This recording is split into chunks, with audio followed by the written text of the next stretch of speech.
faut dire que la situation au Mali n'est pas tout à fait nouvelle, ou du moins ce ne constitue pas un suspense en tant que tel, parce que les gens avaient naturellement lié le fait que la transition politique qui est mise en œuvre, mise donc sur pied après la démission forcée d'Ibeka, Ibrahim Boubacar Keïta, avec les différents mouvements de contestation, de grève qu'on a pu enregistrer un peu partout à travers le pays.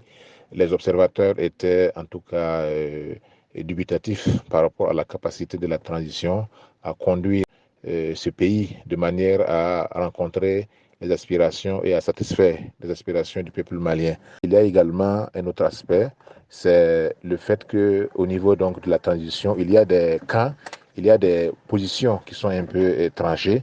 Et parmi ces positions, d'après ce que nous avons comme information, il y a des pro-russes, c'est-à-dire des officiers maliens qui ont eu à faire leur formation dans des écoles de formation militaire russes. Et il y a également des pro-français. Et vu la situation d'ensemble dans le continent africain, c'est-à-dire la lutte contre le terrorisme, également la question de l'immigration, et il faut dire que les puissances internationales essaient également de trouver naturellement parmi leurs alliés traditionnels des pays qui vont bien sûr épouser leur idéologie, leur manière de voir les choses. Et également, il y a cette question qui revient, c'est que le président démis de ses fonctions, Badiao, ainsi que son premier ministre Mokhtar Ouane, ont donc posé des actes selon le communiqué officiel de la junte, de l'ex-junte donc, ont posé des actes qui, en réalité, n'entraient pas en droite ligne des clauses de la transition, du moins de la charte de la transition, parce que les forces de défense et de sécurité sont quand même des parties prenantes dans cette transition.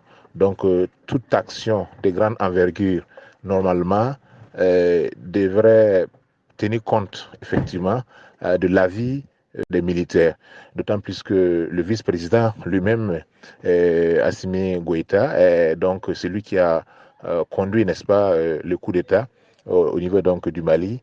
Il devait être naturellement impliqué dans toute action liée à la gestion donc du pays.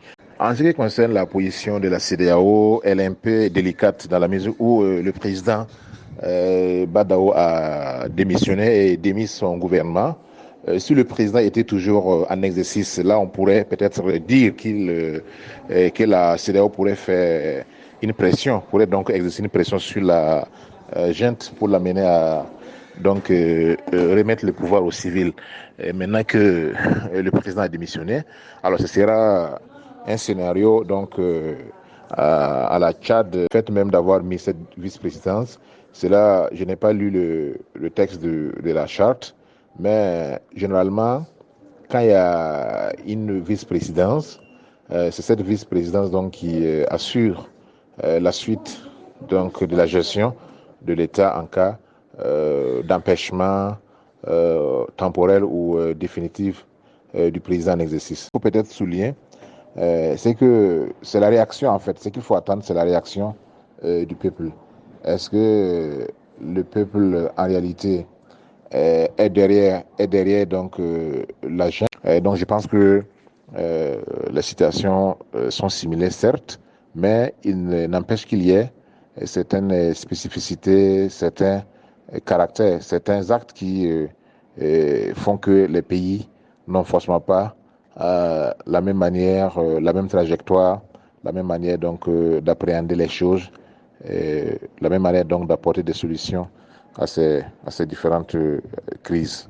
Donc je ne pense pas réellement que ça pourrait créer des humiliations, c'est-à-dire amener les gens à également emboîter le pas du Mali.